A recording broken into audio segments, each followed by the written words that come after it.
Hi, എൻ്റെ പേര് ഷീല. എൻ്റെ ചാനലായ പെരുമ്പള്ളി ഗാർഡനിലേക്ക് നിങ്ങൾക്ക് എല്ലാവർക്കും ഒരിക്കൽ കൂടി സ്വാഗതം.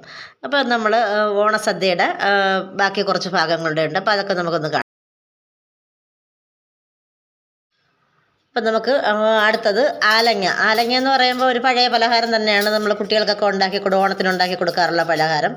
നമ്മുടെ അമ്മമാർ നമുക്കിതുപോലെയൊക്കെ ഉണ്ടാക്കി തന്നിട്ടുണ്ട്. അതുകൊണ്ട് എൻ്റെ കുട്ടികൾക്ക് ഞാൻ ആലങ്ങ, അത് വളരെ എനിക്കിഷ്ടപ്പെട്ട ഒരു പലഹാരമാണ്. ഓണത്തിൻ്റെ സ്പെഷ്യലാണ് ആലങ്ങ. ചെറിയ ചെറിയ ബോൾസുകളാക്കി പിന്നീട് ശർക്കരയും തേങ്ങാക്കൊത്തും ഒക്കെ ചേർത്ത് ചെറിയ ബോൾസുകളാക്കി എണ്ണയിലേക്ക് നമ്മൾ ഇതുപോലെ ഇട്ട്, അപ്പം നല്ല വെള്ള ശർക്കര ആയതുകൊണ്ടാണ് അതൊരു വെളുത്ത കളറ്. അത് മൂത്ത് വരുമ്പോൾ നല്ല ബ്രൗൺ കളറാവും, ഒരു കുഴപ്പമില്ല. അപ്പം മൂത്ത് കോരിയ ഒരു വീഡിയോ എൻ്റെ കയ്യിലില്ല. അപ്പോൾ അത് നല്ല കളറായിട്ട് വരുന്നുണ്ട്. അപ്പോൾ ഞാനത് ഇതുപോലെ കോരി മാറ്റി വെച്ചിട്ടുണ്ട്. ഇനി അടുത്തതായിട്ട് നമുക്ക് ഹലുവ എന്ന് കേൾക്കുമ്പോൾ തന്നെ നമുക്കറിയാമല്ലോ, വായിലൊക്കെ നമുക്കൊരു കപ്പലോട്ടിക്കുന്ന വെള്ളം വരുന്ന ഒരു പലഹാരമാണ് ഹലുവ. അതിപ്പോൾ നമ്മൾ കൂടുതലും നമ്മളെല്ലാവരും ബേക്കറിയിൽ നിന്ന് വാങ്ങിയാണ് കഴിക്കാറുള്ളത്.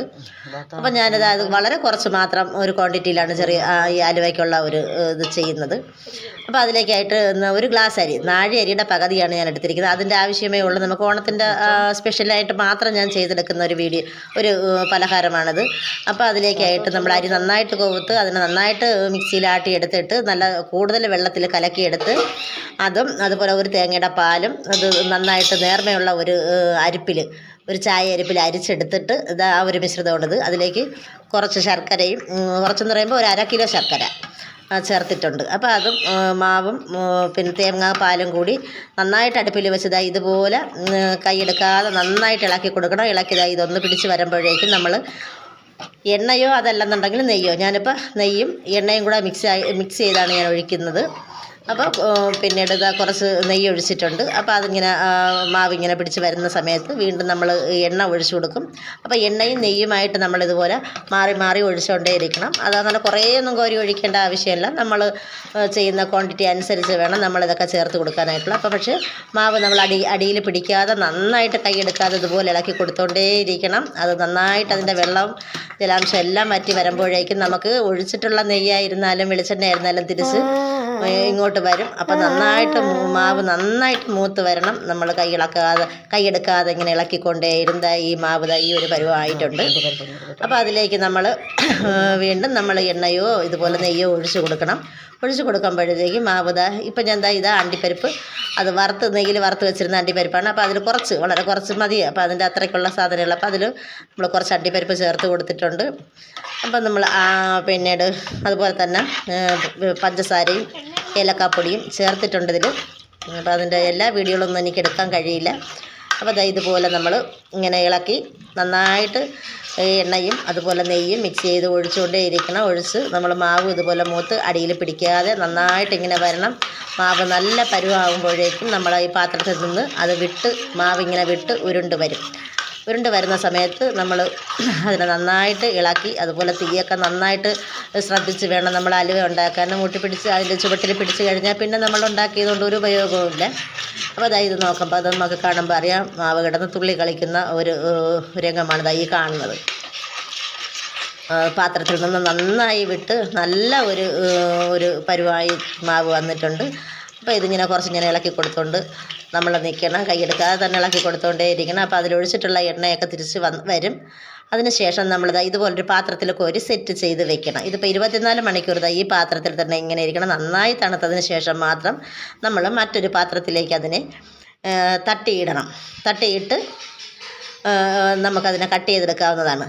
നല്ല ടേസ്റ്റും നല്ല മണവും ഒക്കെ ആയിട്ടുള്ള ഒരു ഹലുവയാണിത്. നമുക്ക് അതിൻ്റെ എല്ലാ ഇതും നമുക്ക് വീഡിയോ ചെയ്തെടുക്കാൻ കഴിയില്ല. വീഡിയോ പിടിക്കാനൊന്നും ആളില്ല. അപ്പോൾ വീഡിയോ പിടിക്കണം, നമ്മളിത് പാകം ചെയ്യണം. ഇതെല്ലാം കൂടെ ആകുമ്പോൾ പറ്റില്ല. നോക്കൂ, നമ്മുടെ ഹലുവ നല്ല ഫൈനായിട്ട് വന്നിട്ടുണ്ട്. നല്ല കട്ട് ചെയ്യുകയാണ് ഞാൻ. അപ്പോൾ ഇങ്ങനെ നന്നായിട്ട് അതിനെ സ്ക്വയർ പീസായിട്ട് കട്ട് എടുത്തിട്ട് അത് എന്ത് നല്ല മണവും നല്ല സോഫ്റ്റുമായിട്ടുള്ളൊരു ഹലുവയാണെന്നറിയാമോ. ഒരുപാടങ്ങ് മൂത്ത് പോകരുതെങ്കിൽ ഹലുവ ഹാർഡായി പോവും. അപ്പോൾ ഞാൻ ഈ വറുത്ത് കോരി മാവ് ഇങ്ങനെ ഉരുട്ടിയെടുത്ത ആ ഒരു പരുവാകുമ്പോൾ തന്നെ നമ്മൾ പാത്രത്തിൽ കോരിയെടുത്ത് മാറ്റി ഇതുപോലെ 24 മണിക്കൂർ ആകുമ്പോഴേക്കും നന്നായി തണുത്ത് അതിൻ്റെ ടേസ്റ്റ് എല്ലാം വന്നിരിക്കും. ആ ഒരു മണവും ഇതെല്ലാം സ്വാദും വായിലിട്ടാൽ നല്ല അലിഞ്ഞു പോകുന്ന അടിപൊളി ഹലുവയാണ് ഈ കാണുന്നത്. നമുക്ക് ഓണത്തിൻ്റെ ആവശ്യത്തിന് ഇതിൻ്റെ ആവശ്യം മാത്രമേ ഉള്ളൂ. കുറേ ഉണ്ടാക്കിയിട്ടൊന്നും നമ്മൾ വയ്യാതെ ആയിപ്പോവും. എനിക്ക് തീരെ സുഖമില്ലാത്ത അവസ്ഥയിൽ ഞാനിത് ഉണ്ടാക്കിയെടുത്തതാണ്. എൻ്റെ മക്കൾക്ക് കൊടുക്കാൻ നമ്മൾ ഉണ്ടാക്കി കൊടുത്താലല്ലേ മക്കൾക്കൊരു ഇതാവുള്ളൂ. നമുക്ക് ഓണത്തിന് ഇതൊക്കെ ഉണ്ടാക്കിയല്ലേ നമുക്കൊരു ഓണം ആവുള്ളൂ. അപ്പോൾ അവർ മണവും സ്വാദും ഒക്കെ കൂടി വരാനായിട്ട് നമ്മൾ വീട്ടിൽ തന്നെ ഓണത്തിനെങ്കിലും നമ്മളിതുപോലെ ചെറിയ പലഹാരങ്ങളൊക്കെ ഉണ്ടാക്കി നമ്മൾ കുട്ടികൾക്ക് കൊടുക്കുന്നതാണ് അതിൻ്റെ ആ ഒരു ഓണത്തിൻ്റെ ഒരു ഭംഗി. ഓണമെന്ന് പറയുമ്പോൾ ആഹാരത്തിൻ്റെ മണവും രുചിയും സ്വാദും അപ്പം നമ്മൾ അന്തരീക്ഷത്തിലൂടെ വരുന്ന അലുവയൊക്കെ ഉണ്ടാക്കുന്ന ആ ഒരു സമയത്ത് എന്ത് നല്ല മണമാണെന്നറിയാമോ. അപ്പോൾ അതാ നോക്കൂ, ഞാൻ അലുവ കട്ട് ചെയ്ത് വെച്ചിട്ടുണ്ട്. നന്നായിട്ട് നല്ല തുടുത്ത അലുവ. അതുപോലെ തന്നെ നല്ല വായിലിട്ടാൽ അലിഞ്ഞു പോകുന്നത് നല്ല സോഫ്റ്റായിട്ടുള്ള അലുവയാണ് ഇത്. കാണും പോലെ തന്നെ ഗംഭീരമായ ഒരു ടേസ്റ്റാണ് ഇതിന്. നമ്മൾ കഴിച്ചു നോക്കണം. അപ്പോൾ അതിൻ്റെ ഓണത്തിൻ്റെ അലുവ ആയിട്ടുണ്ട്. അപ്പം നമ്മുടെ അലുവ. അപ്പോൾ ഇനി അടുത്തത് നമുക്ക് ഓണത്തിൻ്റെ സദ്യയുടെ ആ ഒരു വീഡിയോയും കൂടെ ഉണ്ട്. അത് കഴിഞ്ഞിട്ട് വീണ്ടും നമുക്ക് ഉടനെ പ്ലാൻസുകളിലേക്ക് പോകാം. പ്ലാൻസിൻ്റെ സെയിലും നല്ല പ്ലാൻസുകളൊക്കെ വീണ്ടും വന്നിട്ടുണ്ട്. അപ്പം ഈ അടുത്ത വീഡിയോ നമുക്ക് ഓണത്തിൻ്റെ സദ്യ, വളരെ ചെറിയ വീഡിയോകളാണ്, എന്നാലും ഇതെല്ലാവരും കാണുമെന്ന് വിശ്വസിക്കുന്നു. ബൈ.